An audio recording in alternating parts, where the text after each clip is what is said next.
लोग के लागेला कि सरकारी नौकरी वाला के दुख थोड़ी होई जवानी में, खाली 1 से 31 तारीख पुरावे के रहेला।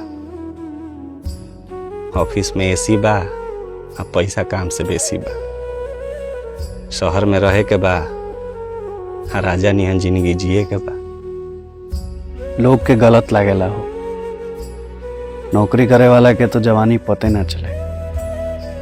जिंदगी के कुछ साल बचेला वो रिटायरमेंट के बाद, जिए खाती ना अफसोस करे खाती। रिटायरमेंट के पैसा से घर बनावे खाती, गाड़ी खरीदे खाती या घर परिवार के लइकन के सेट करे खाती। तबो आदमी नौकरी ना छोड़ पावेला न, खाली प्लानिंग करत रह जाला कि घर के प्लास्टर हो जाई, बहिन के बियाह हो जाई, हम माई के ऑपरेशन हो जाई तो ऑफिस के कबो मुंहो ना देखा। जवानी यह सब पूरा करे में नौकर बनल रहेला नौकरी के। जानता रह, नौकरी करे वाला आदमी अपना बारे में ना सोचे,